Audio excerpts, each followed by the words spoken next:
You've eaten a dodo. Hello, everyone. Welcome to the podcast that we're doing. Say hello. Hello. What are we doing today, sir? The second I'm gonna burp. Oh, I can feel it really bad. so professional. Almost too There we go. professional. Well, I was professional enough to mute the microphone.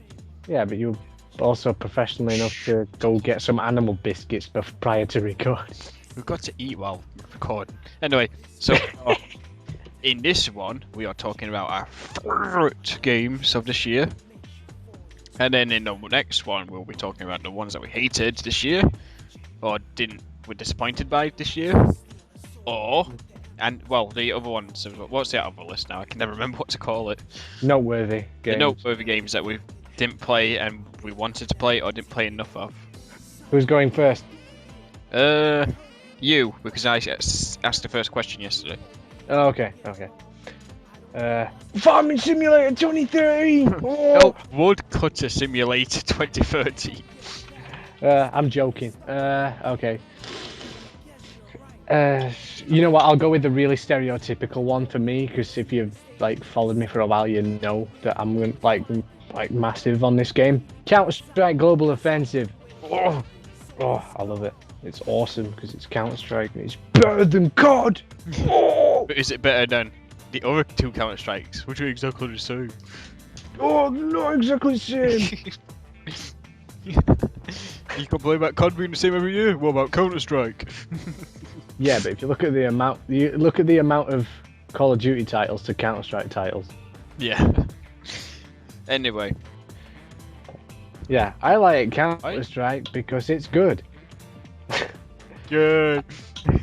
I don't know. I've been playing Counter-Strike for a while, since 2007. I started with Source, and it's just awesome. And I think it's on my list because it's still Counter-Strike, but it feels new in a sense, even though it's still technically the same game.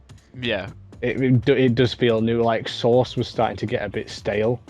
If you ask me. Especially when all the pros came in. Well, yeah, that's the thing with Counter-Strike. There's so many pros, but I think with this, it's a lot more pleasing to look at, which is nice because the Half-Life 2 build of the Source engine was starting to get a bit dated anyway. Yeah. And it's a lot more accessible. I think that's the major selling point that I find, is that it's a lot easier to get into Global Offensive than it is Source or 1.6. Yeah. But that's on PC anyway. I'm not sure how it plays on console, but that's where you come into this because you have it on console. Yeah, it's on my list as well. Oh! But if I put them in order, it'd probably be like 9th maybe or something. If I had an order, it'd probably be about 9th or 8th. That's because you're playing it on console, you're not playing it on PC. Oh, shut up. All the people with Uber hacks using the stupid WAP, just killing everyone. WAP? You mean AWP? Or WAP, whatever Get you it call it. right, God. Oh, no, you just mean me getting accused of using Uber hacks when I'm just kill them a few times. Oh my God, Chog's hacking, you suck. It reminds me of Battlefield, but that's a different story. But anyway, it's on my list. It probably isn't as high up for me as it is for you. If you say you had an order, I imagine it'd probably be somewhere near the top for the year, maybe. But I enjoyed it because I haven't played a Counter-Strike game since 2005. So because I had the Xbox version of the original, and I played that online a bit.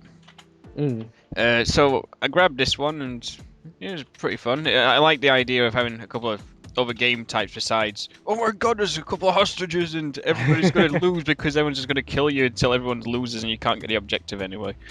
Yeah.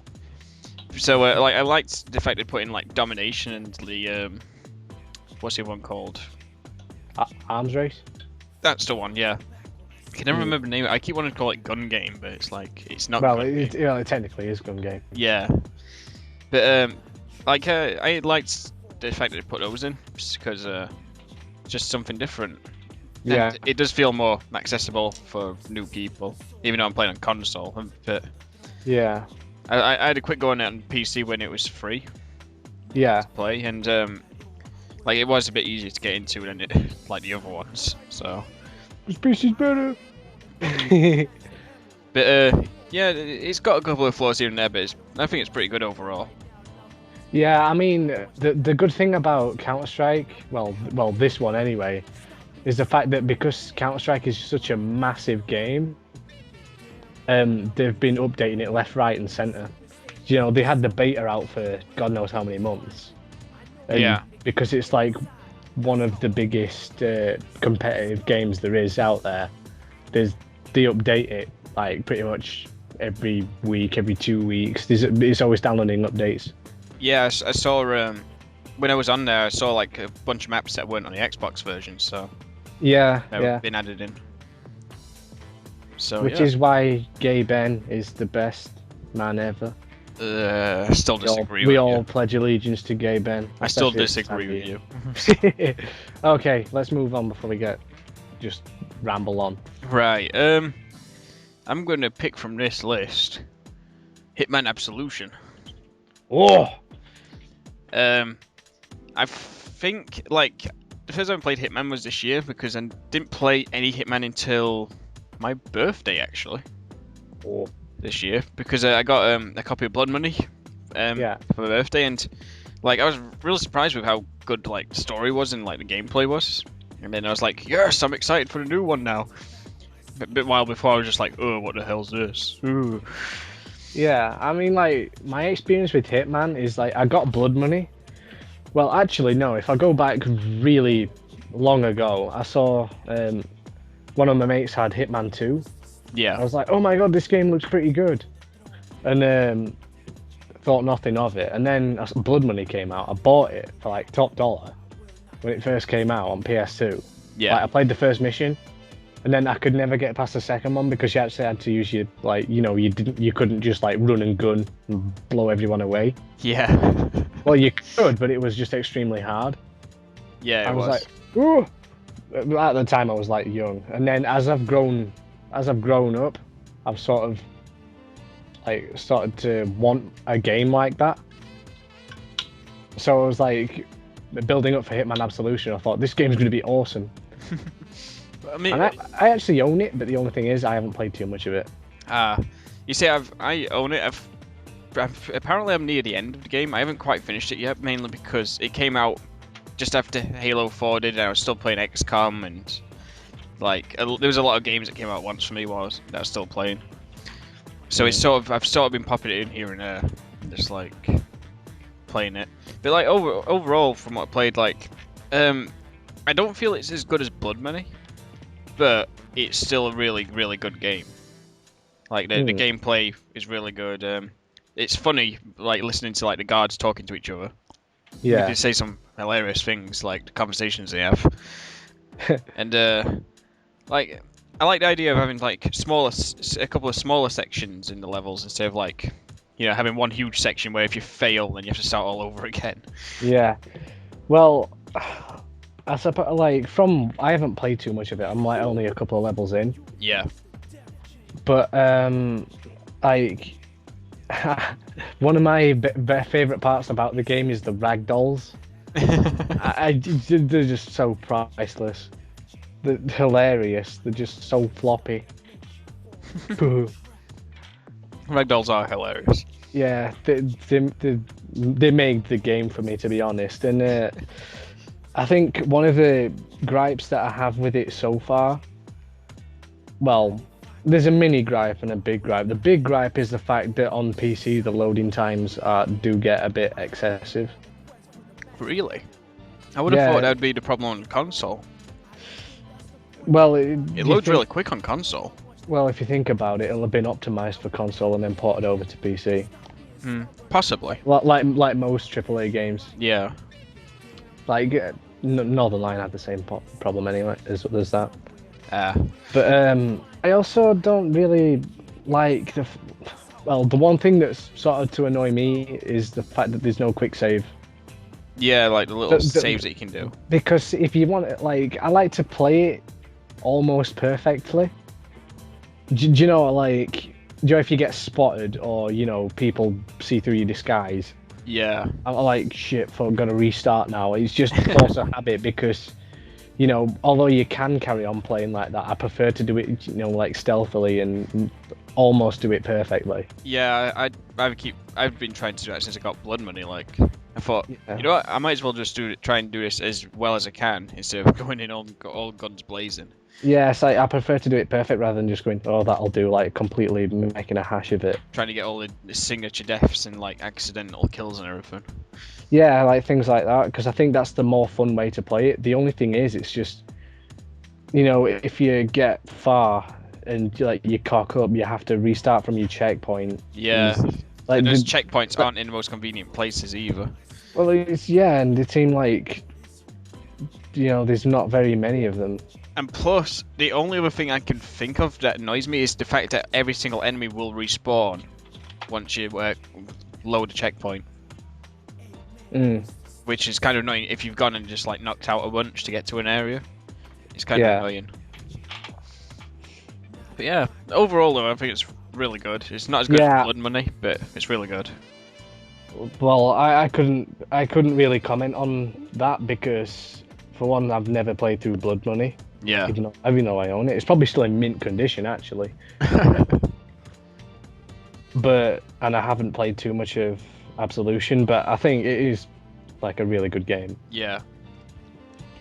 Right. Okay, next one. Next game for Okay, Trials Evolution. This is it's hard to describe how much I thought I wouldn't like this game. Well, not this game, but how much I wouldn't like Trials HD, should I say. Yeah. Because when that first came out, I was like, oh, what's this? Summer of Arcade? Huh? And then, like, one of my friends said, oh, it's like, you know, those Flash games that we never do as work to at school, we always play on the internet and stuff. I was like, oh, that's going to be naff then. I played it and, like, fell in love with it instantly. And I'd like to know my playtime on Trials HD. I honestly would, because I've sank so many hours into that. And then when they announced Trials Evolution, I was, like, so hyped up for it. Yeah. It's hands down, it's my favourite arcade title, without a doubt. It's... I don't know, it's like such a simple thing, but it's so fun for me to play. It's because of those ragdolls, isn't it? The ragdolls are hilarious. Like, bailing off your bike for no reason is quite funny. Although, I will say I do prefer bailing on Trials HD because it's a lot more pathetic. On this one, you just explode and fly off. Yeah. But still, even saying that, I still think it's worth 1,200 points, or however much it's going for. Yeah. Because I got my money's worth from it. You know, there's a lot of arcade games that charge top dollar that I probably wouldn't spend much time with, but with this I keep coming back to it. Minecraft. Ugh. 1,600 Microsoft points.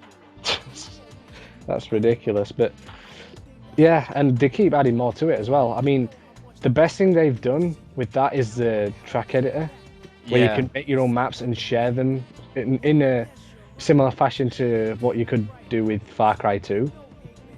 With, like, you could create your own maps, share them with the community, rate them, download them, like, just share them with anyone in the world. You couldn't really do that with Trials HD. You could only share it with your friends list, which I think was, like, the worst part about it. Yeah. I think if Trials kind of HD had that feature, then it would be so much better. But even then, I think it's absolutely brilliant. It's one of my...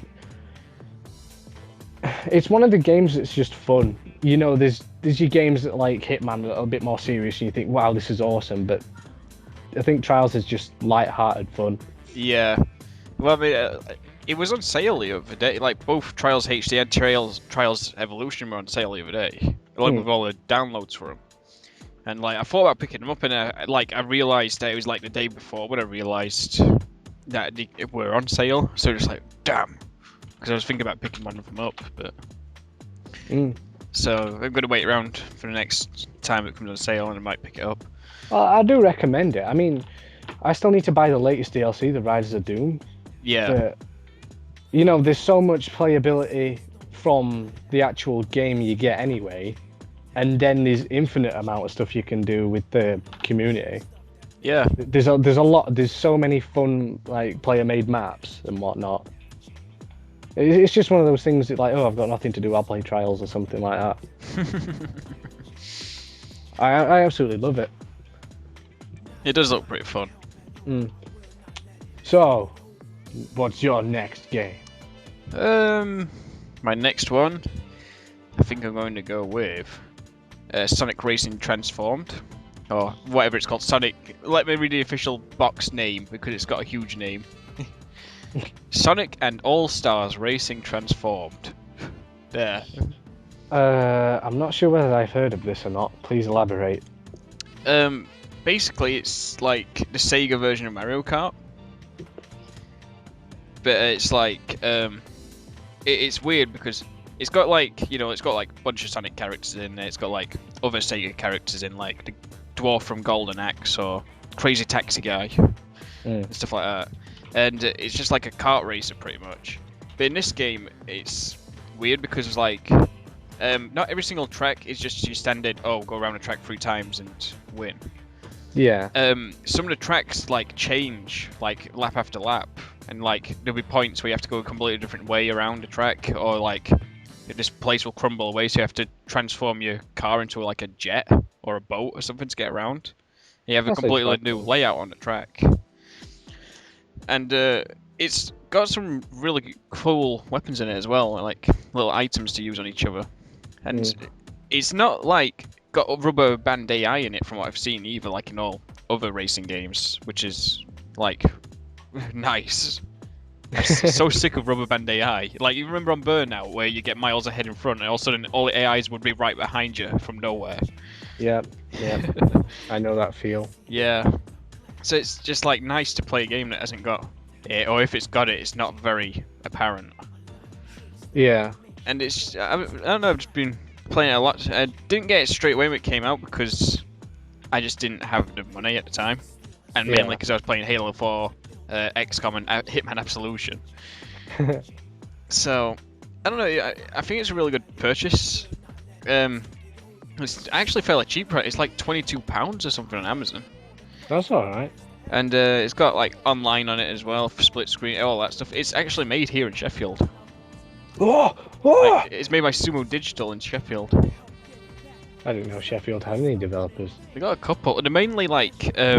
I thought Sheffield sucked because all there is hardcore bands. There's like there's a couple. I think they mainly do like, like phone games and stuff. But like Sumo Digital like just did this one, so I think there's a couple others they've done as well. That's all right. Kind of cool to find it out. Yeah. So yeah, it's pretty good. It's got a couple of different modes in it. It's got some. Like, the tracks are pretty good. Really well designed tracks, which is nice. So yeah, it's pretty good. You look pretty good. Right. Let's move on before it gets heavy. Oh yeah, there's like 30 characters in the game as well, so it's not like a handful like it is in most racing games. That's all right.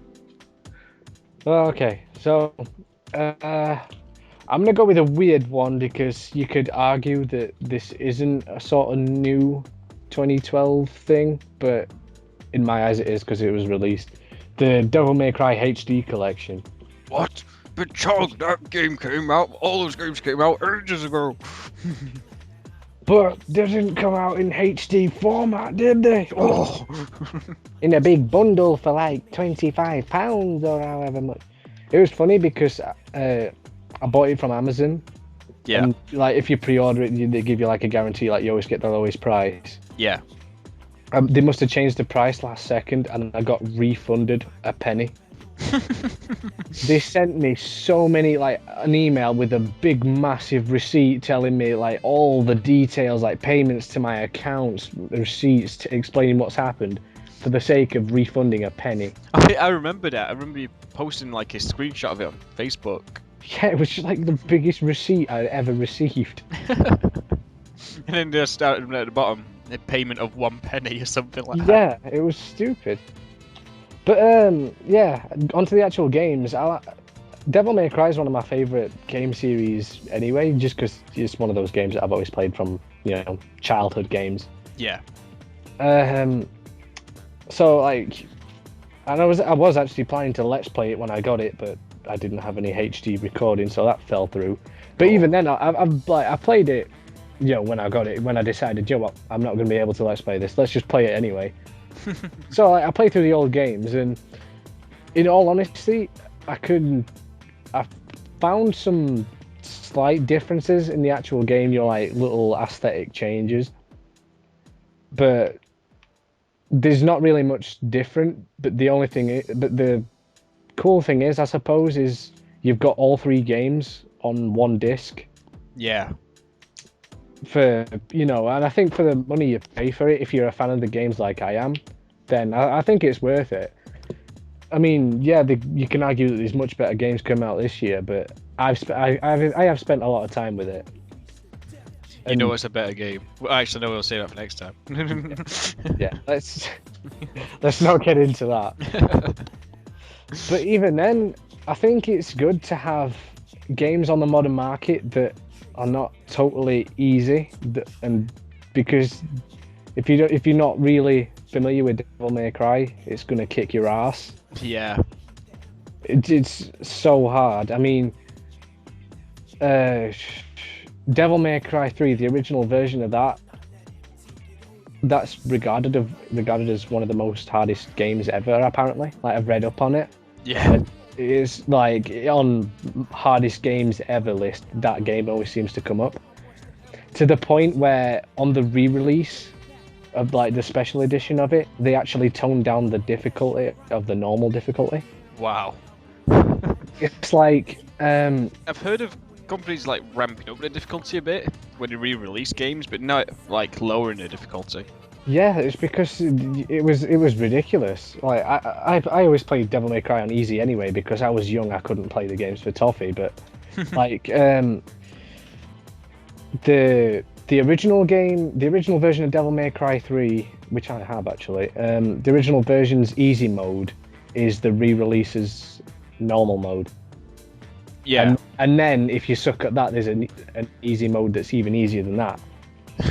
But even then, that mode it still provides like a decent challenge, and the special edition is what you get with the HD collection.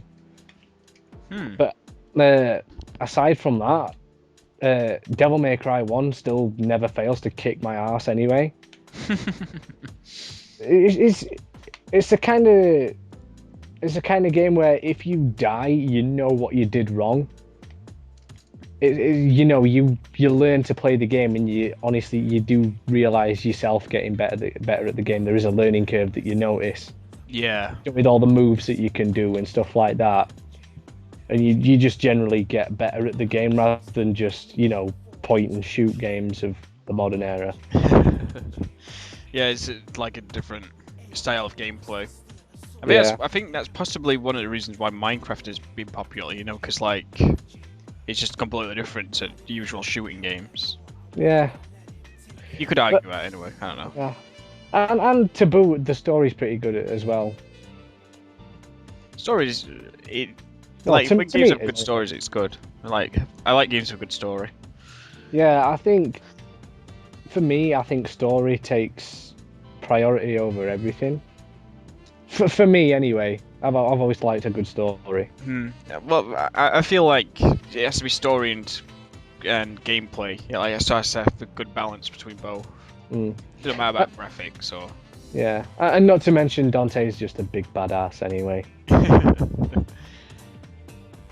But yeah, that's the Devil May Cry HD collection. Yeah. So what's the next game on your list? I'm gonna go for Ghost Recon Future Soldier. Oh, I never played it. Is it any good? It's if you're in first-person shooters and you're not really into your third-person ones, I don't know if you'd be able to get into it. But like, it was nice to play it after it's been like a while since the last Ghost Recon game came out. I think the last one came out in like 2008, 2009. Yeah. And I really enjoyed that one. It was like, I think it was like Advanced Warfighter 2 or something. I don't know. Mm. But like the gameplay was nice, and like the graphics on screen, because it was like in the future, it's like got all these like holographic HUDs that you can see, like objective markers and everything, which is really cool. And you could like see your team through their cameras on the helmets. Like you could see what they could see. That's cool. On the old one. And then like with Future Soldier, like because it's even further in the future, it's all stuff that's going to be used pretty much in real combat eventually. Yeah. And it's just cool to see all that, like all the weapons, the gear that just ghosts have. Yeah. It's like a squad shooter, third-person squad shooter. And this is weird because this one you're not actually playing as the leader of the squad. You're not? No. Like it's odd to me because normally you're the leader of every single squad in all the other ones. Yeah. I mean, there's suddenly this one. Oh nope, you've got to follow the orders of this dude who sings "I Shot the Sheriff." And I don't know, the story's pretty decent for the game, but like it was a nice lengthy campaign. It wasn't like one of those ones you can beat in like 4 hours, 5 hours. It's good to know that they've actually put effort into the campaign. Yeah, and then like yeah, it was fun to play through. Then they got like a couple of modes. They got like like a horde mode, which is just like hold this area from like all the incoming enemies for waves, and that's co-op. But you can play it single player as well. That's cool. And then the multiplayer mode was pretty cool. It didn't keep me long enough though, the multiplayer, which is why if I made this in order, it'd be low down on the list. Yeah. But I thought overall it was a pretty good game. It was just the multiplayer didn't keep me long enough to stay away from like Battlefield or anything like that at the time when it came out. But I couldn't complain. I mean, I got it for fairly cheap anyway when it came out. Got it for like £25 instead of like 40. So. But overall, I thought it was a pretty good tactical game, and it was overall pretty fun online. It's just that occasionally it felt very one-sided on some maps. Yeah. And there was not really much you could do about it. Mm. Fair enough. What are you done? Yep, I'm done with that one. Okay, now I'm going to need to explain this beforehand. I've rated this list on the amount of time, well, a factor for my top games of this year is the amount of time I spent with it. Yes. You know, if it keeps you coming back, then obviously it must be doing something or something good. Either that or you like torture. Well, you know what I mean. So, and I know, even though I've just explained it, I'm still gonna get people thinking I must be my shoe size must be higher than my IQ, but got more fingers than IQ points. Yeah, but anyway, Resident Evil Operation Raccoon City. What? Now, I know it did kind of fail on practically every level ever. This is not a great start for it. I acknowledge it, but I was really excited for it for a long time. When they announced it, I was like, whoa. You know, with me just being a massive Resident Evil fan anyway. Yeah. And then I suppose I was forced to be hyped up for it anyway, because one of my friends had like a really popular Facebook page for the game, and he just made me the admin as well as another friend. Yeah. So I was like, oh cool, I'm an admin of like a page that has like over like 1,500 likes. I can talk to people and act cool because I'm an admin. So I was like regularly updating the page, like asking like over 1,000 people, like, are you excited for this game? Like updating them like on every bit of news we got, adding screenshots and stuff, like, you know, like being really excited for it. Yeah. And then it got close to release, and we thought, well, I thought, this isn't going to be that good, is it? Because I saw the gameplay, I was like, But I'm still hyped up for it because, you know, I've waited for it for so long. And then when it came out, me and basically there's 3 of us, including me, we were all massive Resident Evil fans, and we all got the game. We all loved it for like the first bit of it. You know what I mean? It was something new, at least. It wasn't. Yeah. We knew going into it that it wasn't going to be like the classic Resident Evil that we absolutely adore. Yeah, because it it's looked not like it was different, like different style. It's because it wasn't marketed that way. You know, they deliberately shown from when they announced it, it's not going to be like the old games were. Yeah. So we knew it was going to be different, but we still enjoyed it to a time. And then it did keep me coming back. I played it for like a solid. Well, I'm not sure how long I played it for, but I played it long enough to get all the achievements, get all the DLC and whatnot, and absolutely, like, pretty much 100% it. And, yeah, and the little group of friends that we have, I can pretty much speak for one of the guys in this group when me and him, we enjoyed this game more than Resident Evil 6. Yeah. And that's, I suppose, speaks for itself. That's why I've got this on my list, because I spent more time with it. I don't know. I think I don't know exactly know why, but I enjoyed Raccoon City more than I have done Resident Evil 6, and I kind of hate myself for that because it's Resident Evil. But yeah. And do you think people are going to be annoyed because, like, you like the non-proper Resident Evil game over? But I like the spin-off rather than the main. Yeah, type. that's what I mean. Well, I don't know, because Resident Evil 6 came out of nowhere. Absolutely, no one was anticipating it because everyone was excited for Raccoon City, and then all of a sudden, hey, guess what? Resident Evil 6. It was like, it really did come out of nowhere. It was absolutely ridiculous, but I don't know. I don't know what it is, but even though Raccoon City does fail, I admit that now, it still kept me, and there's so many flaws, I'm not joking. The PC port of the game is absolutely terrible. Yeah. It's flawed on so many levels, but at the time, I did enjoy it more so than Resident Evil 6 when I first got that. Oh no. Which is a shame. Let's leave it at that before I get hate mail. Everyone's going to be like, no. Oh my god, you suck unsubbed! What are you doing? Everyone knows that Resident Evil 4 is the best one. Let's not go there. You know you'll love it. Next. Right, let me pick one. I'm gonna say Rock Band Blitz here. Really? Yeah. Over all the other arcade games I played. Interesting. You see, it's not worth your time if you have no song. If you've never played any of the old Rock Band games and you don't have any songs, it is not worth buying ever. Unless you're going to get more songs. Yeah. Because the initial 25, unless you have like the most varied music taste of all time and you like every single band ever, you are not going to like them. You're going to probably like about a handful of them. Like you might like 2 Weeks by Bare Naked Ladies, or the Queen song on there, which is a very good one.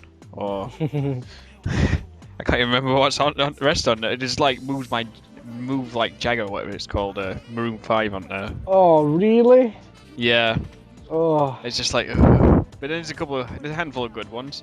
But if you don't have tons and tons of songs, it is not worth buying at all. Especially at, I think it was 1,200 points.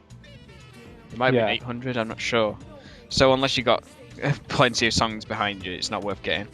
But I like the different gameplay from because I've never played any of the old games that Harmonix made before Guitar Hero 1, 2, and then like the Rock Band games.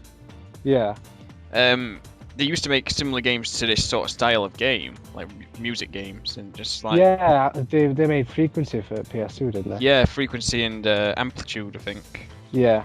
And like it's very similar to how those play, like switching between the lanes and like hitting like 2 notes to a rhythm.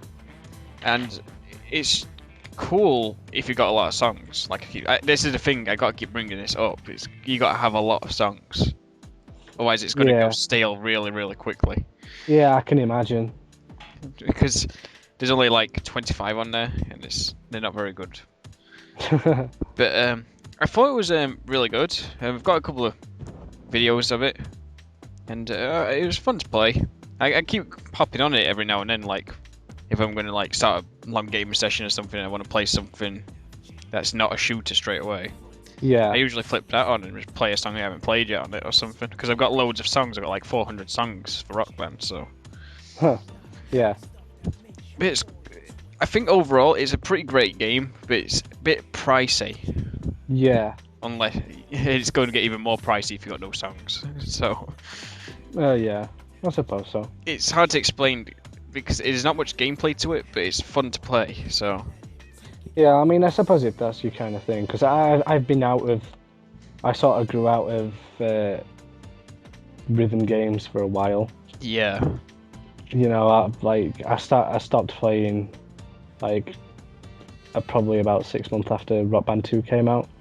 Yeah, I think I sort of just sloped off. They sort of had their peak around 2008 at the very late, like 2007 to 2008. They probably had their peak. Yeah. Because that's when you had like Guitar Hero 3, Guitar Hero Metallica. Wait, no, Guitar Hero Metallica was 2000. No, it was 2008. You had Guitar Hero 4. Rock Band 1 and I think Rock Band 2 came out between those years as well. Yeah, I did. I loved them quite a lot, and then I just suddenly lost interest, and then, you know what I mean? You don't really hear much of them now. Yeah. Like, I noticed that Rock Band Blitz came out, which I think it's good that Rock Band is still going. Yeah.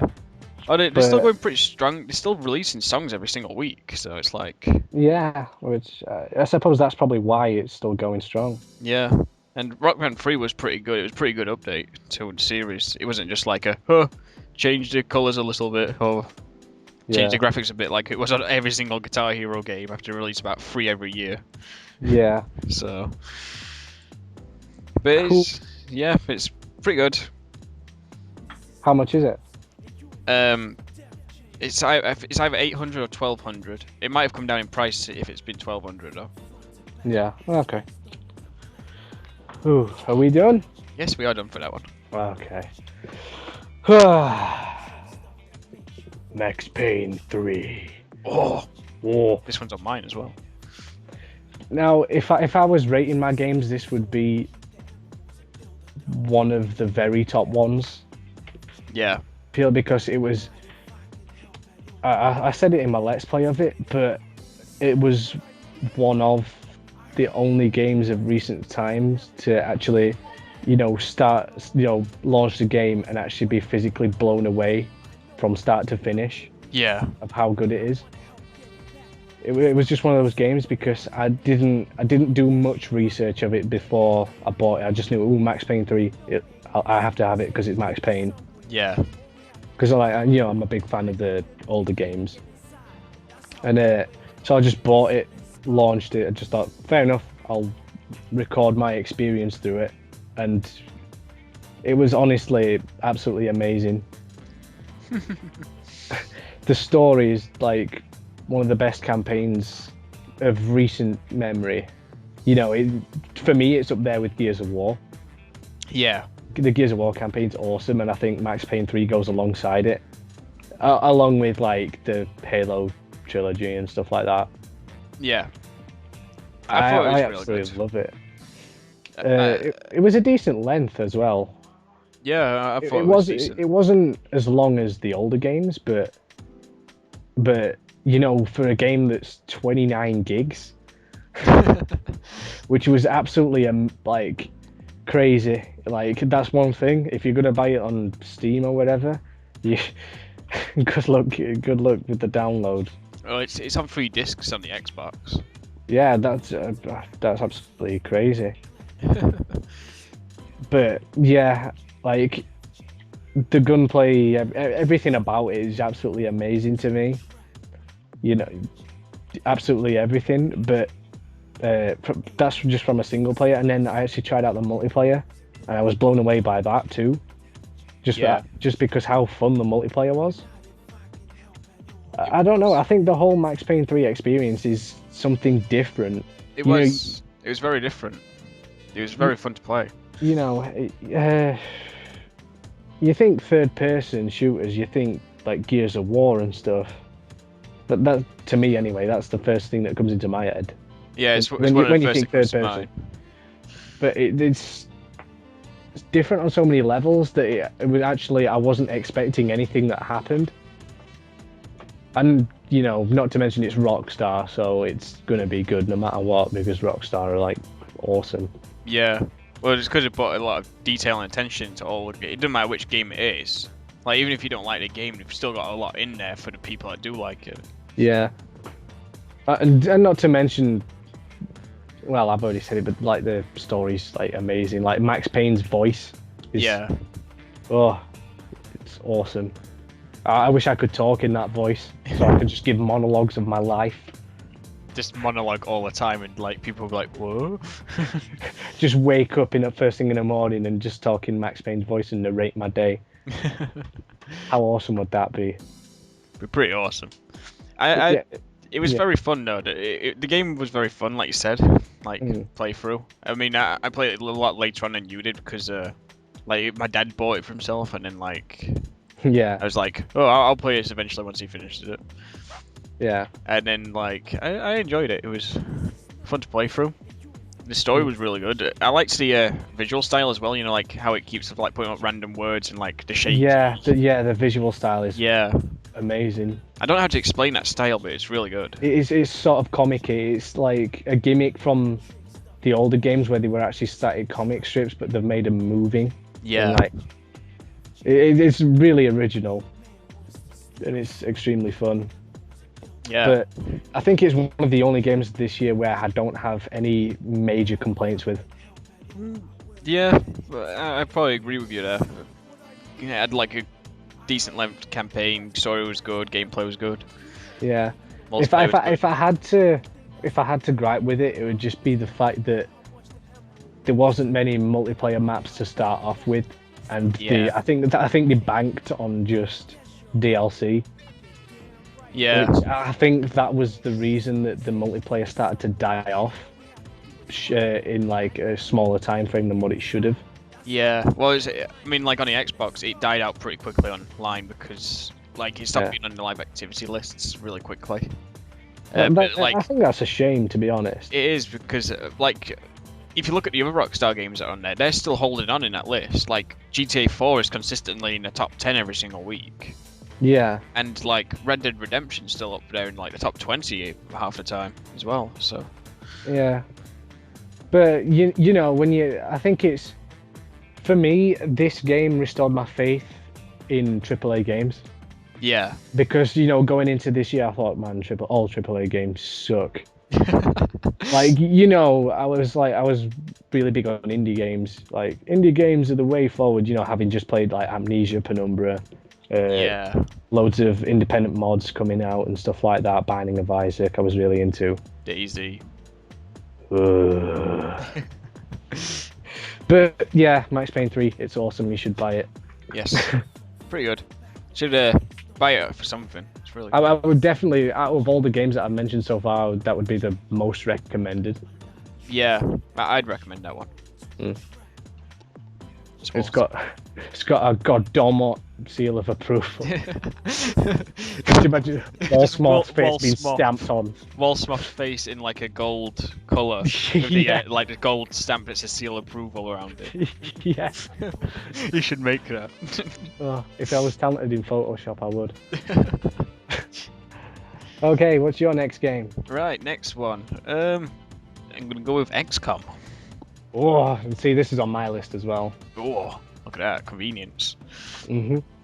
So, like, I know you didn't play the original. Yeah.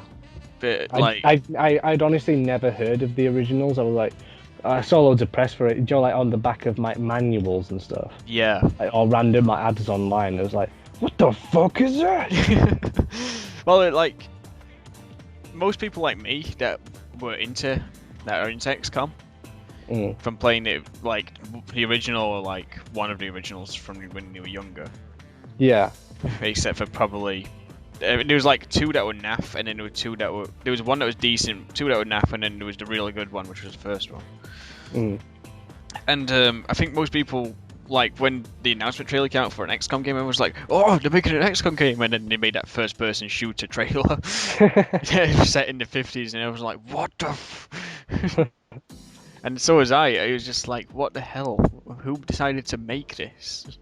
Why would you change the style that worked in the game just to please first-person shooter fans now?" Yeah.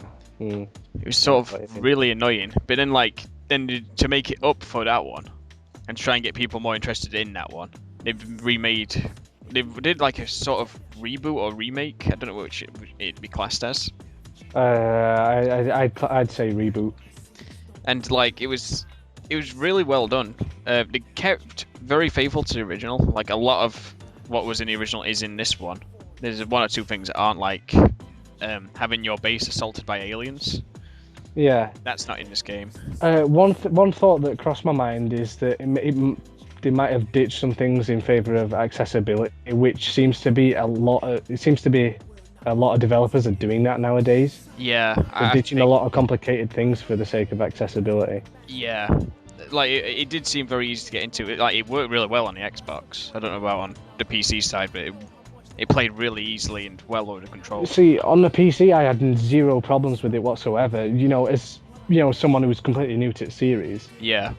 And someone who, I like strategy games, but I don't play them that often because I often find them too complex and you boot up Supreme Commander, there's like 5 million tutorials on like units that do this and that and buildings and upgrades. And then there's all micromanaging and everything. Yeah, and it takes like 6 years to actually, get on your feet. Yeah. With this, I thought it was a lot simpler. It's really good. I mean, even the sort of style, it's like sort of turn-based, like, you know what I mean? Yeah. Like the cinematic style, I like it. Because I haven't seen a strategy game like this before. Because I've played RTSs like Halo Wars and Supreme Commander, where everything's just real time. Yeah. And I've played turn-based like Civ, which is basically you send unit to attack, and then you do this much damage, but they do this much damage to you. And then about 5 days later, you find out who can attack what in the game. Yeah, and stuff like that. And turn-based games like Civ tend to be really slow-paced. With this, it seems to it's got a really good pacing to it, but it's got a really original style to it. You know how like every shot has a percentage to hit and things like that. And I think it's really easy to pick up and play. From my experience on the PC, I thought it's like really good. I think it's a really good port to the PC. Yeah. There's a few gripes with it, which I'll get into in a minute. But yeah, I have 1 or 2. Mainly it's because I played the original quite a lot, so it's... Yeah. But like from my point of view as someone new to the series, I think it's a really good game, and I've been kicking myself for not finishing it because I've had other games to play. Yeah. But I honestly, I've had an absolute blast playing it. It's like awesome. I think it's nice that they've kept the game over thing as well, where like if you do badly enough, the game will be over and you have to start all over again. Yeah, I think it seems I've seen it a lot more in games lately with like indie games like Binding of Isaac, like sort of like roguelike elements. Like once you die, that's it, you've got to start again. But this is like the first sort of time I've seen it in like a big game. Yeah. I mean, this is something that was in the original, and I think it's in all 4 of games of the series. I think. I don't know. I didn't play the last 2 very much. So yeah, it's kind of cool that the game has like the end game mechanic in it, and sort of like lets you lose because you've done terribly, and Council doesn't want you to defend the Earth anymore because they think they're better off without you. So it like they sort of just do that to kick you out, or just cut all your funding. All the countries say "fuck you," we'll take all your money, and then like the world ends pretty much. I still think it's absolutely hilarious because, like we mentioned this in the podcast yesterday, if you like fuck up a mission or you don't go to a certain country, you are the last line of defense. So if you don't save, say, about up to like 20 civilians in a city, or kill like, 5 aliens that are sort of wandering around the streets. Yeah. Or or if you go to a certain place and you lose 6 men, then the entire country, the entirety of that continent will just decide to give you the middle finger, cut your funding, and basically seal their own deaths. Yeah. No, fuck you. In logical sense, it makes no sense. Yeah. But I just like to laugh at it that way. Yeah. It is really fun. There's still, like, I'm still playing it now. I mean, I'm still doing that Let's Playing, and I'm like, besides that, I'm on like my 16th game of it now. God, I should be playing more of it, but there's so many other games. And then like the multiplayer is pretty cool, but it's kind of broken at the moment because pretty much people are really cheap on it. Like in any strategy game, people are really cheap online. And yeah. People will just like get one soldier that can like have tons of armor, make him an assault guy so he can have lightning reflexes, runs past things, doesn't get hit ever. Yeah. And then he has like the best weapon in the game and just kills you in one shot. So it's like really cheap online. And you get people who just have like flying snipers that just can nail you from anywhere. Yeah. It's just so annoying. But it's part of the game. It's not really anything you can really do much about. But I mean, like as far as flaws go, I think there was still 1 or 2 things missing from it, like the ability to have more soldiers. Yeah. Because on the original you could have up to 22, I think, in one mission. Or like 20 in a tank or something like that. I don't know. But I think, look, if like just thinking about it off the top of my head, if you had 22 soldiers to command in the current format, to me it'd get a bit, it started to drag a bit. Yeah. For like my personal opinion anyway, because it's like that towards like when you get towards end game in Civilization where you have so many cities and you just make no progress, you're just going over through the same things, and it starts to drag taking your turn. Yeah, I can see what you mean. Like, I mean, especially for like new players. Yeah. Like, it wouldn't be bad for us hardcore players that played the originals anyway a lot. Yeah. But I mean, like, for new people coming into it, people will be like, this is taking too long. Yeah. So I can see why they did it, but I think maybe if they put it up to about 8 or 10, I don't think that would have been too far out of the ordinary. Or too much extra work to do. Especially in some of the later missions on impossible mode, god. 30 aliens, 6 soldiers. That seems a little unfair. It is a little bit. And then, like, there's a couple of key missions that, like, I mean, I like the new council missions, the different variety of them. Yeah. Like, save this VIP or go and get rid of this bomb or stuff like that. But in the original, you got, besides terror missions, there was several alien base missions instead of just one. Yeah. And then, like, you had a mission where you went to Mars as the end game. Huh. To take out the aliens, and it was like a 3-part level or something like that, like a 3-part alien base type thing. That's alright. Which was cool, and that's something I miss from it. But overall, it's very faithful. And another thing is you can't have your interceptors go to anywhere. They have to be stationed in the countries on this game. But in the original, you could just send them anywhere in the world. So, yeah. That's XCOM. It's good. It's very good. It's probably, like you said, Max Payne, you'd recommend that. Yeah. XCOM is probably the one I'd recommend, to anyone.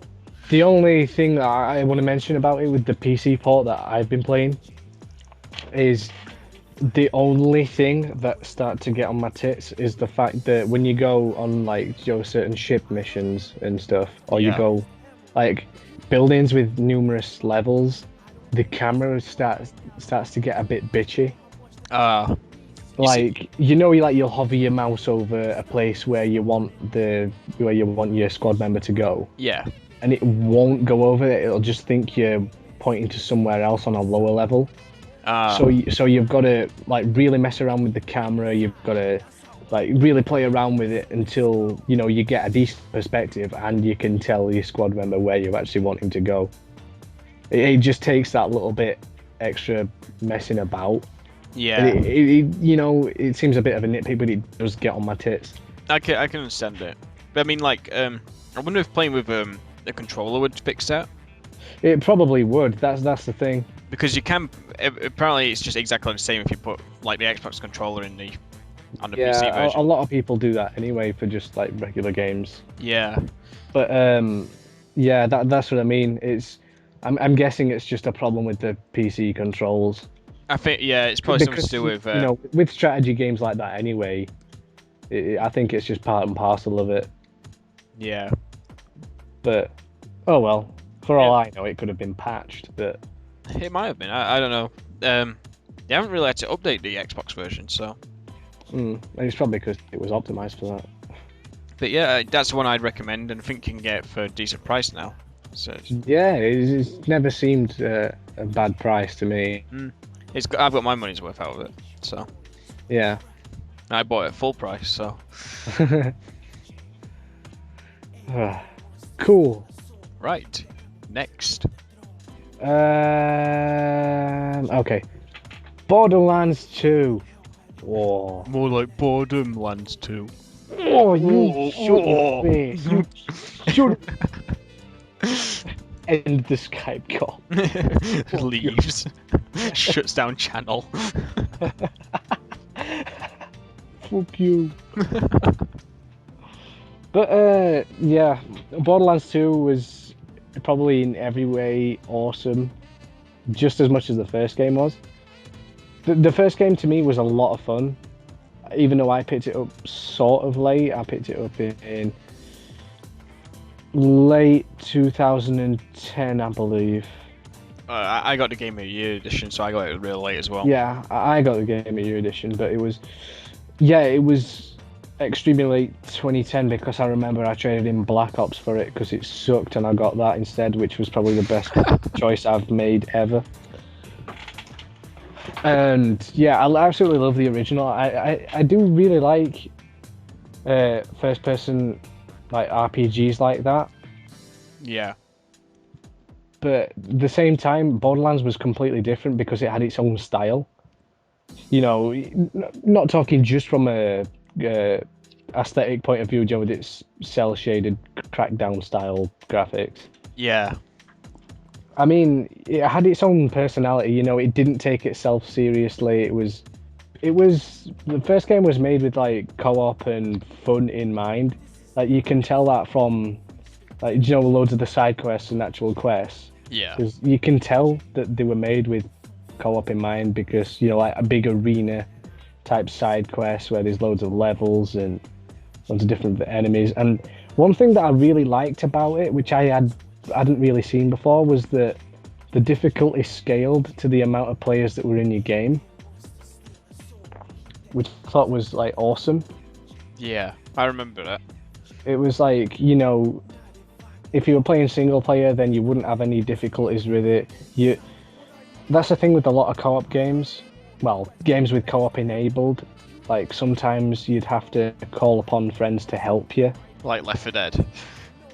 Yeah, like Left 4 Dead, or some people had difficulties with Resident Evil 5. Things like that. Yeah. And the game got harder. Harder in the sense that there was more enemies, they were tougher to kill, but they got better loot. And to me, it was really good. And Borderlands 2, I think it takes everything that the first game had, makes it 10 times better and 10 times more fun. And it also eliminates all the bad points of the first one. Yeah. Because I know you are not a big fan of it, but I know the first game has a lot of negative points. I know, I played through the game myself. I know that it drags and the stories are a tiny bit weak and the ending's absolutely terrible. The vault. You find the vault. but I think Gearbox have taken everything on board, and they've made it new, in the sense that, you know, it feels like a sequel should. Yeah. It's, you know, it's the same sort of experience, but it feels new, it feels fresh. They've added so many more things. It's absolutely brilliant.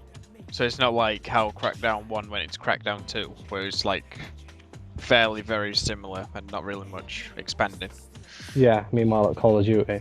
Well, that's just a different story altogether. Well, yeah. That's a new level of you know what I mean? not It's changing things. they've you know, it's how a sequel should be done. Yeah. The story's a lot better. And this is one of my major selling points for the game. It's funny. It's like one of the only games to keep me laughing from start to finish. That's not like there is, like, you know, some like serious points of the story. It's not just like a barrel of laughs from, you know, there is some seriousness to it, should I say? Yeah. You know, like the story does pick up, and you know, it gets like hectic, and you know, there's the, like, you know, feels and every other thing that you would expect from a modern story. But there's like the characters, the quest, you know, everything about it just takes itself. It doesn't take itself seriously at all, and it's just funny. Like the antagonist, Handsome Jack, he like regularly calls you, and like he'll just mock you and basically take the piss out of you every time. And you know, it's just, that's one thing I like. You know, Gearbox have become one of my favorite game developers because, and I know I'm gonna get hate for this, but they picked up Duke Nukem Forever, and I think they did a good job with that. Yeah. And with Borderlands 2, you know, they've hit it spot on. It's like one of my favorite games. Although the one gripe that I do have with it, which I didn't really notice because I was having so much fun, but there is a lot of fetch quests in it, which I know people are gonna be like, "Oh my god, fetch quest is so 2 out of 10." Don't play. Yeah, a lot of people don't really enjoy. Like, I don't think people mind a fetch quest or two here and there, but I think when you got quite a few. Well, the thing is, I think it's, you know, just the way I think as long as it's interesting, you know, it's not obvious straight away that it's a fetch quest. Well, yeah, I mean, exactly. I only realised there was loads of fetch quests until after, until one of my mates pointed it out, like, "Oh, it can't be arsed. There's loads of side quests." But you know, it's just by force of habit that I do the side quests before I do like progress with the story anyway. Yeah, I usually do that. But I was still having fun. Do you know, like exploring the new areas, killing all the enemies, leveling up, and getting all like ridiculous new weapons and stuff like that. To me, it's just extremely fun. It is one of the best games of the year, in my opinion. Yeah. Would you like to elaborate, or are you just gonna say it sucks? It sucks. I don't know. Like, because of the first one, because I didn't really enjoy it all that much, both single player and co-op. Yeah. I'm not sure why I didn't, because I thought I would, and it just left me disappointed. So I don't know, I'm not really sure yet about getting the second one. Well, like I said, I would recommend it. I know I've like said it loads of times to you in general, but it does take all the problems that the first game had and just throws them out the window. Yeah. But mind you, if you didn't like the formula of the first game anyway, then obviously there's going to be a problem. But yeah, well, I mean, like, one of the major things that will make me hate Borderlands 2 is the fact that I didn't like Claptrap in the first one. Now, you see, I don't know, I think it's just like his light-hearted character that you just... He is a lot more funnier, and he's a lot less annoying in this one. I will give him that, because he used to get on my tits a bit on the first game. But I think they've acknowledged that he's a fun character, and they've made the most of it. So yeah, that was what I had the problem with. I found him more annoying than funny, so it was just like... Yeah, they've taken that on board. I've played through the game from start to finish, but that's another thing. Personally, I find Borderlands better on single player than co-op. Purely because I like to go through games like this at my own pace. Yeah. You know, it's just from like playing Fallout and Skyrim. You know, there's so much stuff to do. It just seems like, you know, if you just blitz through it on co-op, then you know what I mean. You're not getting the full experience because you're not. I don't know. I know what you mean. Yeah, it's just the way I like to play it. But Like sometimes it feels you're more rushed because you're playing with more people, so it's like, oh, we've got to get through more of this now. Yeah. Sort of thing. Yeah, but you know, just from the sake of it, I did quite like it. On single player, I played a bit of it on co-op, but you know, it's not bad on co-op. It's just, you know, my personal preference. Yeah, but I think most people probably enjoy it more on co-op because it's just the way people are. Like most people play Borderlands for co-op, from what I've seen. So. Yeah, but it's still more than enjoyable on the on single player. From my experience, anyway, Yeah. I still got more than enough enjoyment out of it, and I still need to buy the season pass and get the DLC. I've been saying I need to do it, but I haven't like found the money for it. Maybe Mr. Gaben will. Now you see, he's been a bit of a crafty beggar. He's put like 50% off Borderlands 2, but he hasn't reduced the season pass or the DLC. Bad Gaben. Maybe that's the excuse. You pay 50% less so you can pay for the season pass for the full price of the game. Probably, but even then, like the game, it does last a long time. Yeah. It's not a short game by any stretch of the imagination. And yeah, I'm not sure because I haven't played any of the DLCs, but the DLCs for the first game, besides Mad Moxie's Underdome, they were pretty good. I really liked Zombie Island, but I don't know. We'll have to see how they go. But yeah, Borderlands 2, I like it. I would recommend it. Has it got a goddammit seal of approval? Well, I think for goddamn seal of approval, it has to be a unanimous decision. So like, it's got a Chog seal of approval. So Mox Pon and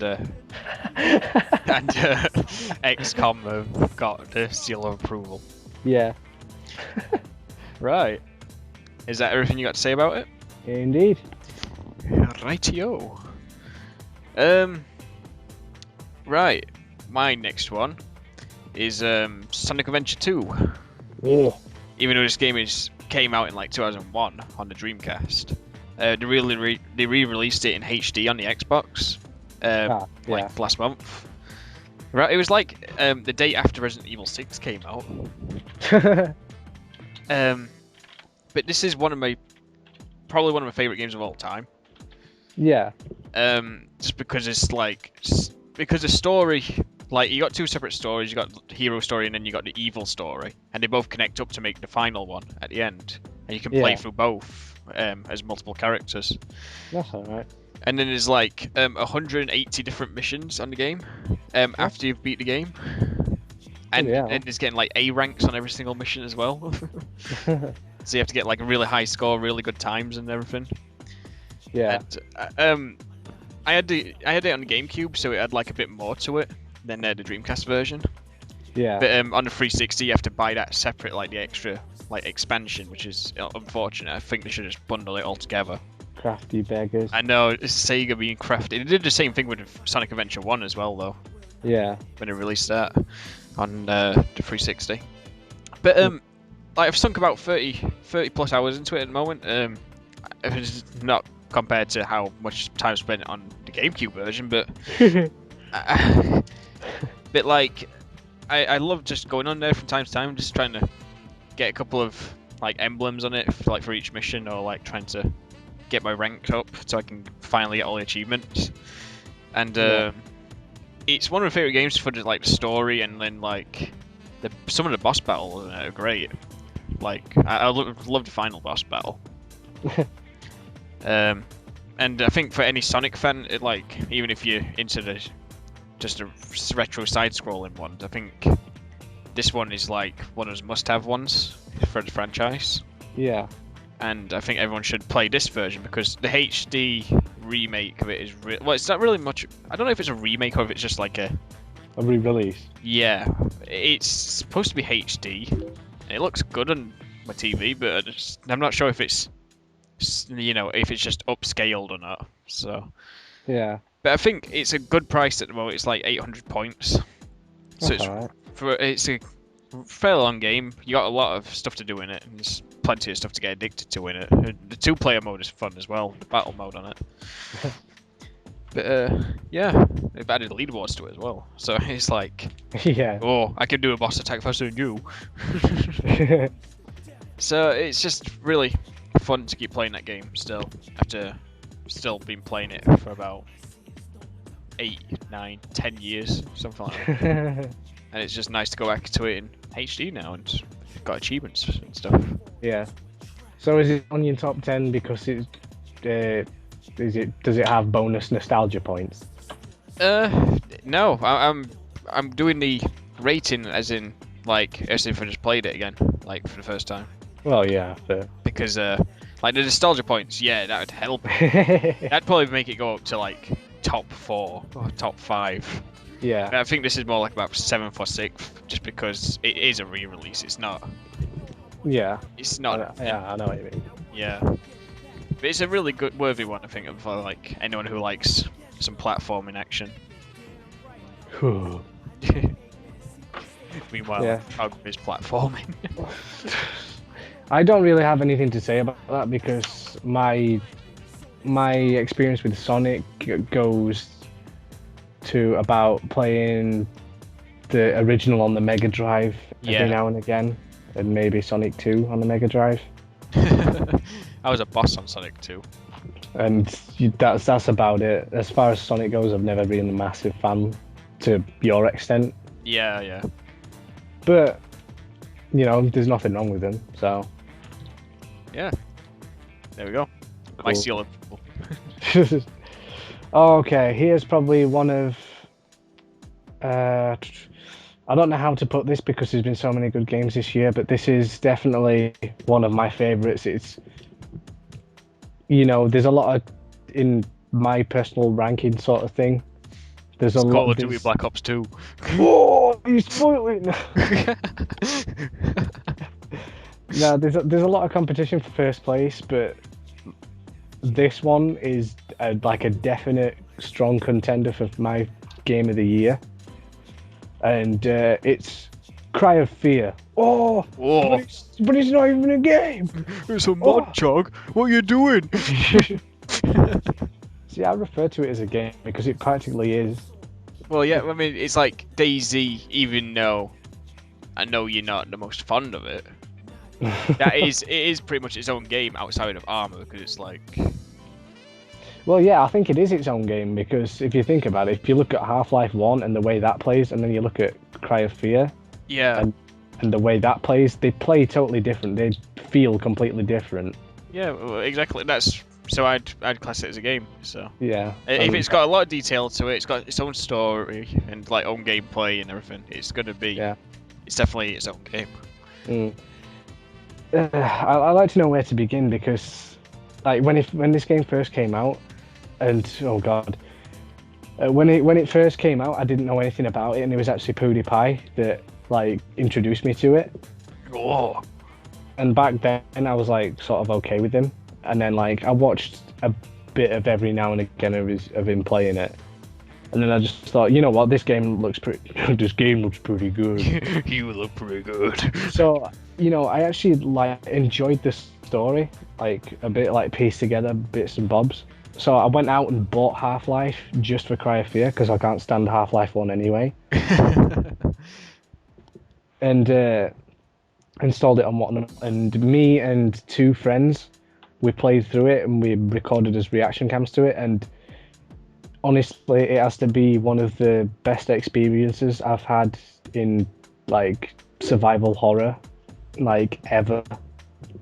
It's like, I suppose it hits a bit of a sweet spot for me because, like I grew up with a group of friends playing the old Resident Evils, with like the limited inventory systems, like you fuck up like save systems that are far and few between, and you know, like extremely scary and all the rest of it. It's like that kind of sweet spot. It's how I picture survival horror is. Yeah. Because I think the old school survival horror is like, you know, Resident Evil and how Cry of Fear is. I think the sort of new school is sort of Amnesia. Yeah, like because Amnesia does fit under the. It is classed as survival horror. Well, yeah, I can see why it is. Yeah, that's what I mean. I can see why it is, but it's not my kind of, you know, my ideal survival horror, so to speak. Yeah, yeah. But you know, it hits a sweet spot. And you know, with the first playthrough of it. Is that a dog? No, it's someone downstairs. Oh. People drinking. God damn it! Shut the fuck! Yeah. Like when I first played through it, I was like, "Oh my god, this story is awesome! Everything about this game, it's brilliant." It's like, you know, just one of those games that you get really into. Yeah. I found myself to you know. I found myself to like I was absolutely 100% immersed into everything. Like, you know those games where you just get into 100%. Yeah, I've got a few like that. Yeah, it was one of those games. I was absolutely hook, line, and sinker. Every other metaphor under the sun. It dragged me into it so much. Like I fell in love with absolutely everything. Like, you know, like the story, the gameplay, the horror elements, the soundtrack is brilliant. I absolutely adore the soundtrack. And yeah, and to say that it's a free community made mod. It's absolutely ridiculous to know that a team of Christ's sake. What the hell? I'm not getting to sleep tonight.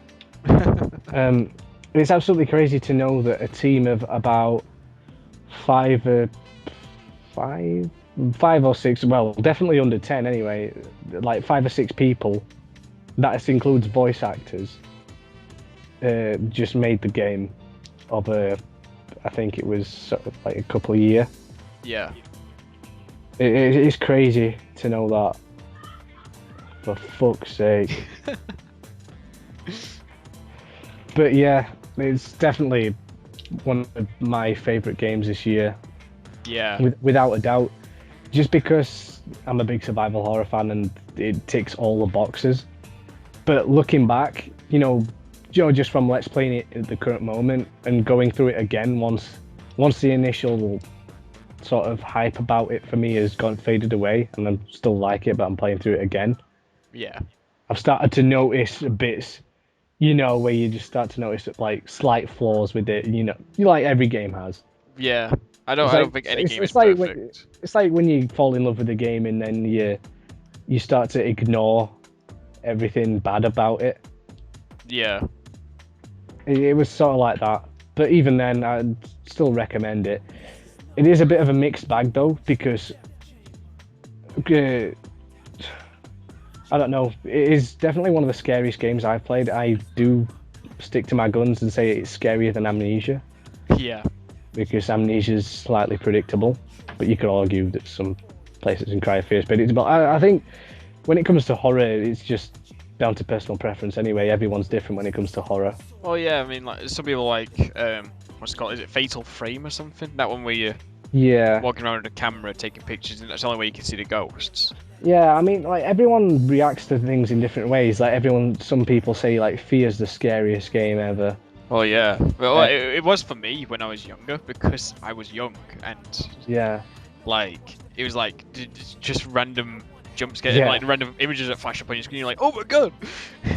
Especially playing that in the dark with really good headphones, it's like, oh my god, what the hell's going on? Yeah, like some people say that Fear's the scariest game ever, some people disagree, and then, you know, I think it's hard to rate it on a sort of horror. Yeah, I think it's very hard to rate with all the different kinds of horror and different styles of horror games there is. But for me, it ticks all the boxes. It's absolutely amazing. I know it has its flaws and it's a bit edgy, but I think that's how it should be. Yeah. I think it may be unintentional that it's a bit janky and a bit edgy at times. You know, the voice acting isn't what like top class, stellar. Meanwhile, Resident Evil 1, 2, 3. Yeah, but exactly. I think, you know, survival horror doesn't have that much of a House of the reputation. Dead. Oh, no, don't come. No. Yeah, you know, like games like that, they don't have a massive horror of being like having top-notch voice actors anyway. No. If you want top-notch voice acting, you go to like a big RPG, or you go to like Grand Theft Auto or something. Yeah, like my idea that it sort of works for it, you know, like the jankiness, the sort of dated-looking graphics. It helps it. Yeah. Like a sort of survival horror aspect. From my, it's hard to explain.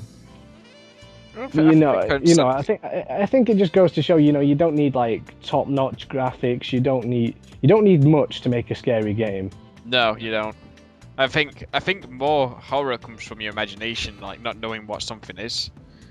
I think that's why some people say LSD is the scariest game ever, because a lot of the imagery in it is just sort of like it's sort of more towards your imagination. Like if you can't quite see something, it might look like something else, and it's just like I think that's where a lot of horror comes from for most people. Yeah, but I think from, you know, like you said, it's entirely imagination. Like every person's view on horror is different. So yeah, as far as Cry Fear goes, top notch, awesome, scary, brilliant, every other word under the sun. It gets more than my seal of approval. It gets a Chog Extra Special seal of approval. And it's getting its own game release soon, isn't it? Or it's getting greenlit or something. It was one of the first 10 games to get greenlit, and rather than doing what every other developer's done and just saying, here's the current build of the game, release it. Yeah. They're actually taking the time out to improve the game, you know, basically release another patch, like give it a lot more than what it's already got before they release it on Steam. Awesome. Which is good. And also, I should also mention there's loads of community-made campaigns as well that just come with the game. Like they constantly patch it, and the Cry Fear community is awesome as well. You know, I've been an active member on forums for a while. Yeah. And like, you know, I don't know how I got roped into that community, but it's just an awesome bunch of guys. It's awesome. Right, I'm gonna stop talking about this before I just carry on and on and on. Yeah, that's what I was so worried about with XCOM when I started talking about that. That's why I tried to shorten it down as much as I could when I was talking about it. Yeah. Right. Oh. So, I've got 2 games left on my list. Same here. And one of those games is Lego Lord of the Rings. Really? That's a bit of an oddball. Well, I've been into Lego games since like Lego Star Wars 1 came out. Yeah. And like that was just fun because like they just took the Star Wars scenes from like the first 3 movies, like Episode 1 for 3. They took all the scenes from those, made them into Lego, and like they just put humor in them. Yeah. I can't really think of it off the top of my head for Star Wars 1, but Star Wars 2, like Lego Star Wars 2, they'll be like flying away from like the planet, and like while the ship's flying past in the background, you'll see like 2 stormtroopers, and one's got one with his head underneath his arm, is like rubbing his head with his fist, just randomly, and just like things like that. There's loads of little funny things in it, and like the gameplay's pretty good in the Lego games. It's a good co-op game too. But like with Lego Lord of the Rings, they made it different because they had like an open world instead of just like a hub where you go to different levels, like they have with the past ones. And you sort of just go through Middle Earth and just walk around and go into the next areas that you want to go to. And I think it's either the first or second Lego game that's got voice acting in it. Besides just going and stuff like that. Sim talk. Oh dear. But they got like actual voices and like the sound. If they're not the voice actors from the movies or the lines taken straight from the movies, they are very, like most of them are pretty good voice actors. Yeah. And it's just cool to see all the scenes reenacted from the movies, like in the Lego style, and see all the little new Lego things they made in there. Yeah. The only problem with Lego games though is the grinding that comes with it. Like you gotta grind to get 100%, unlock all the characters, unlock all the cheats, unlock all the extras and everything. It just takes forever. Yeah. And with this one, I think there's a bit of that. I haven't played enough of it yet. It just almost ended up on the other list for not playing enough of it. Yeah. But so far, it's like really good. I've played through the main game. It's like beat all the levels, and it was just really fun to play another Lego game that played really well. And they just keep improving each one as well. The gameplay on them all. And I don't know, I'm just hoping it doesn't come down to tons and tons of grinding later on like it does on the other ones. But I've got the feeling it will, which is why it'd be like low down on my list. Just because of the fact it will be grinding and, it's kind of annoying. But I do recommend it. I recommend it over like some of the other ones. Huh. Especially if you're a Lord of the Rings fan and a Lego fan, it's like really good. Yeah.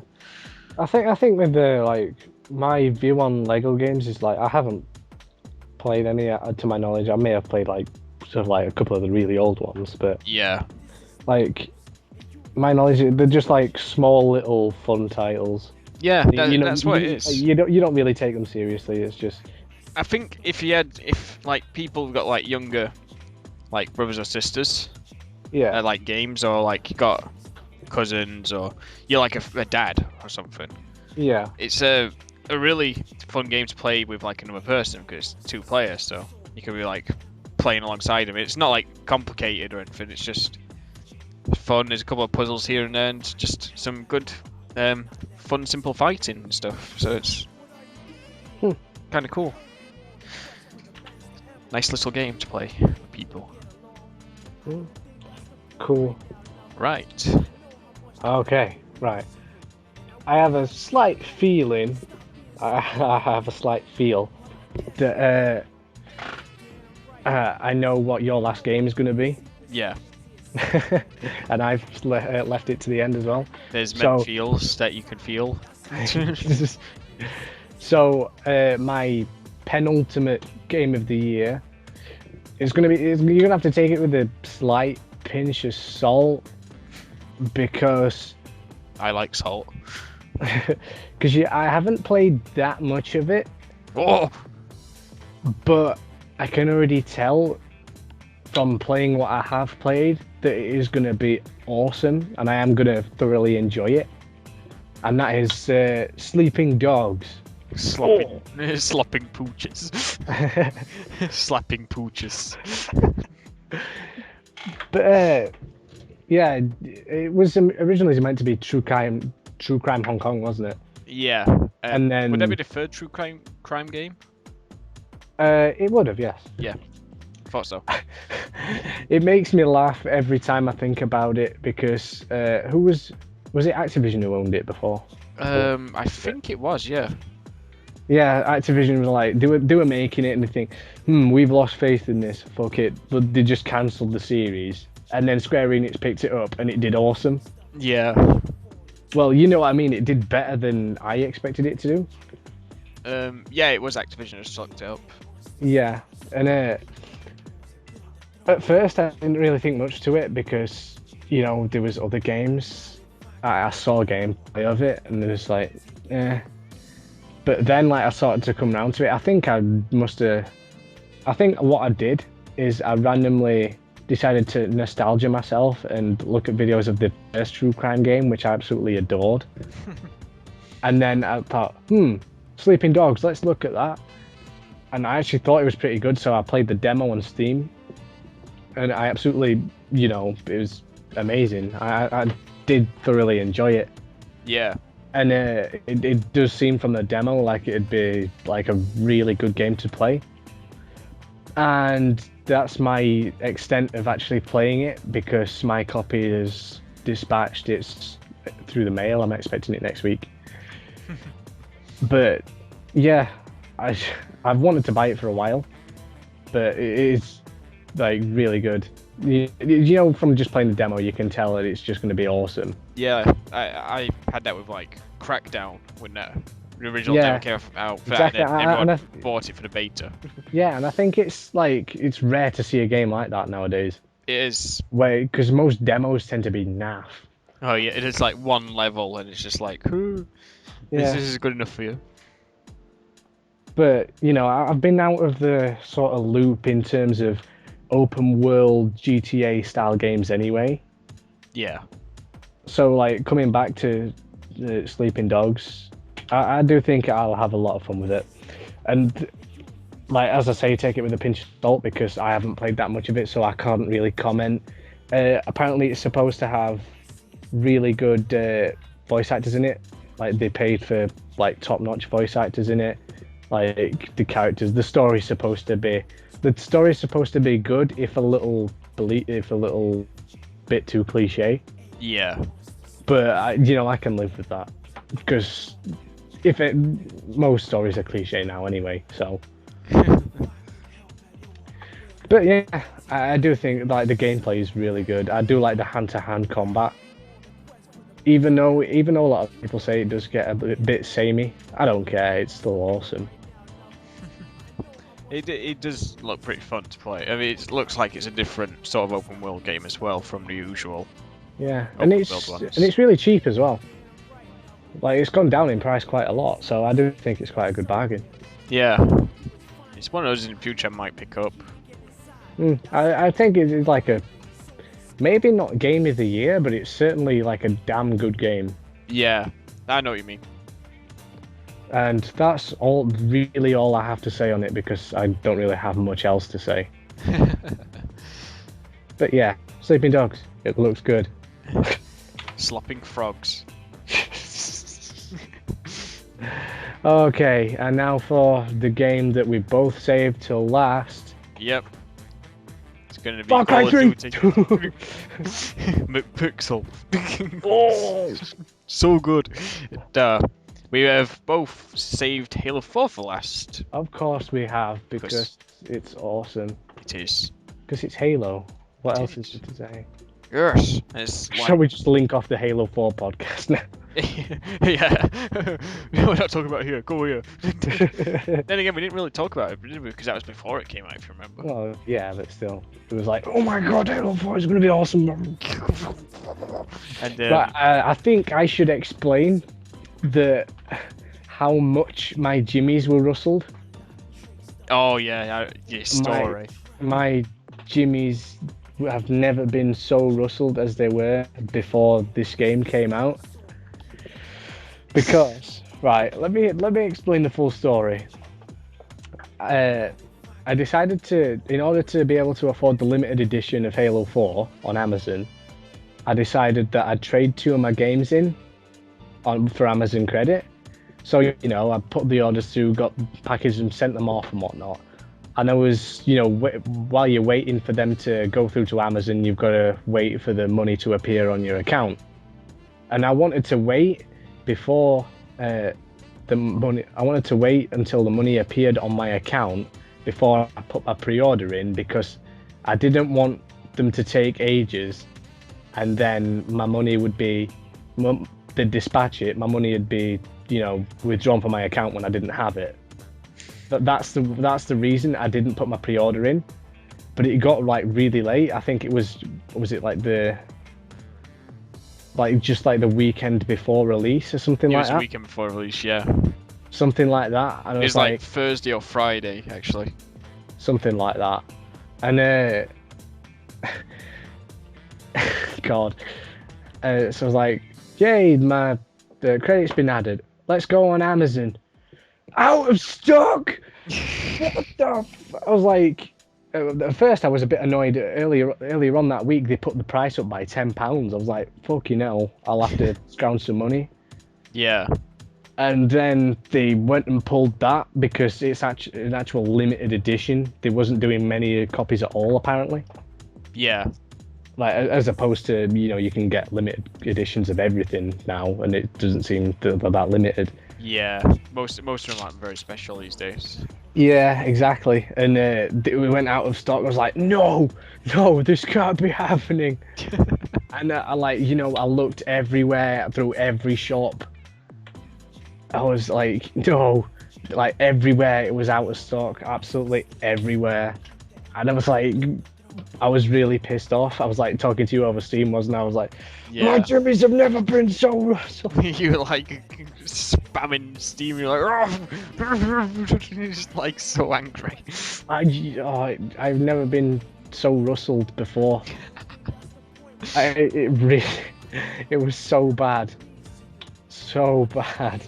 But I managed. After pretty much spending a whole day searching practically every online store that I could find, I managed to find one website that had it in stock still for like £70. I'm not sure whether it was 70 or 80. It was 80, I think. Something like that. Anyway, I managed to find like one of the last bastions of reserves. I was like, oh. So yeah. And thank God, and it's still sitting on my desk. I haven't actually moved it to my shelf where I actually put all my games. It's still on my desk. Yeah, but mine sort of gets transported off my desk to actually mine just sits on my desk at the moment. The only thing is that slightly annoying. It's got a dent in the top corner of the package. Oh no! But who cares? It's still Halo 4, and it's still awesome. Yeah. Shall we actually talk about the game now? Yes, you've talked about your story. Well, go on. I'll let you talk for a little bit. Well, because it was switched over from Bungie, who made the other 5 Halo games, besides Halo Wars. Everyone was like, "Oh my God, 343 are gonna fuck up the Halo series." Ooh. But wasn't 343 working on Halo anyway? They worked to do Halo Anniversary, which is the remake of the first one, and half of the team is from Bungie anyway. So, and then there's other members are from Rockstar, BioWare, stuff like that. There's just loads of random people from different companies that are in that company at the moment. That's all right. So yeah, no one knew what to expect. Everyone was like, "Oh my God, these are guys gonna either mess it up or make it great and better than Reach." Yeah. Because a lot of people didn't really like Reach for whatever reason. Which I can understand, but at the same time I thought single player was good and multiplayer was okay. Yeah. But yeah, overall it's got a good campaign, which is probably a little bit short though. I think it could have been. I thought the campaigns for Halo have been long since Halo 3. Yeah. I was disappointed with the length of Halo 3. We only had was it 9, 8 levels? 9, 10. 9. Same thing, pretty much. I mean, Halo 1 had 10 levels, but it felt longer than, you know what I mean? Yeah. It felt like decent length, but I suppose that's my main complaint. But I suppose the best thing about it is it's Halo. You know, if it's hard to explain, because if you played another Halo game, then this is exactly what it feels like. It doesn't feel like too much of a departure. Yeah. Or, it doesn't feel too samey to other ones. No, it feels. But it feels like how a Halo sequel should feel. It feels like Halo. It plays like Halo. Yeah. And it's awesome.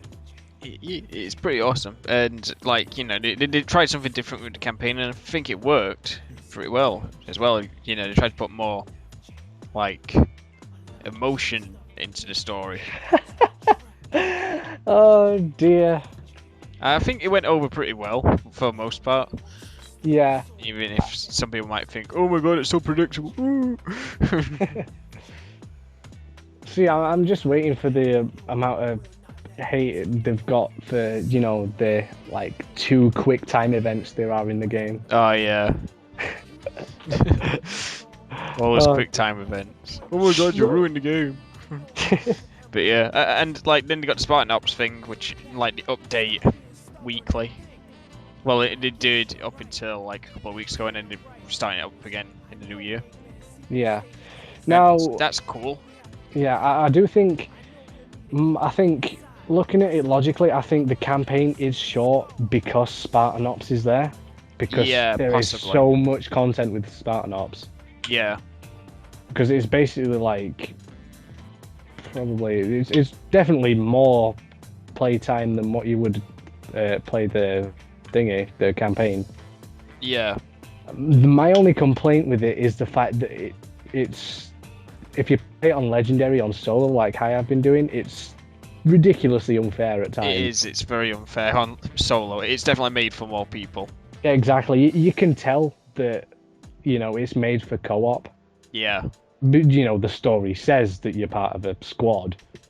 And, you know, but like people who want to play solo, I think it gets incredibly frustrating and stupid at times.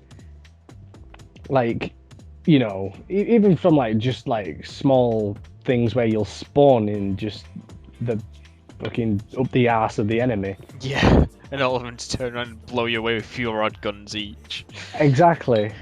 it does get a bit stupid, but you know, if you're good at Halo, then you won't have a problem. No, I still have that problem. And then like the multiplayer is pretty good as well. Yeah, I do think the multiplayer is one of the best ones I think since Halo 2. It's not quite that standard, but it's yeah, good. It's good. I don't think anything will beat Halo 2, but you know, it's still good. It's had us coming back to it and playing it most nights a week. So. Oh yeah. Still got a lot of playing to do on it. Yeah, exactly. It doesn't feel like it's getting old. Yeah. Like, you know what I mean? You'll find like a lot of multiplayers just like they seem a bit samey. Although, yeah, you do play like a lot of the same game mode. And that's one of the only problems. At the moment, I think like it's just the fact it's not the game's problem, it's the people's problem on the game. Where people will vote for the same 2 maps over and over again. So it's just like because there's a voting system for it. That's the community, not the game. And whether that's down to like they shouldn't be voting in it or it should just be random maps every single time. Well, you know, I mean, I think the good thing with this is the fact that 343 have kept it updated. You know, they like give us a message every week. They update things. They listen to the community. Yeah. I mean, you know, I think it's just like a similar sort of thing with Valve with CS:GO. They constantly update the playlists and stuff like that. They're constantly looking for suggestions to add in and things like that. So, I suppose free hats. I suppose like problems like this can just be. I can see them being, you know, listened to and like to be worked around. Yeah. But like add a patch and change it. But. Yeah, it's Halo 4. It's awesome. It is. It's good single player, good co-op, and good multiplayer. Yeah. And I think it's probably a good entry into the series as well if you're new. Yeah, I would say that. There's not tons and tons of backstory you need to know for this game, so it's like the stuff you do need to know. It generally tells you it in this game. Yeah, I do agree with that because you know it's sort of. In a sense, it's like a fresh start. Yeah. And they've made a good job of putting emphasis on that. As you can tell, we are Call of Duty fanboys. Totally. So yeah. Don't get feels with Call of Duty. You do. You get to watch everybody die over and over again. Hey, play as this character for 2 minutes. Guess what? You died. But yeah, that's Halo 4. That's got goddammit seal of approval, and I think. Yeah, but spoilers: Snape kills Dumbledore. Oh! How dare you? I haven't finished the game yet. Well, I finished it 7 times. How can you spoil it for me? Yeah. So I think that wraps up our our favourite games of the year. So if you had to pick one, what would it be? I don't know, because I've begun deleting the games off my notepad file as we've been going along, and I now can't remember any. I don't know. My shortlist, my shortbread. Shortbread.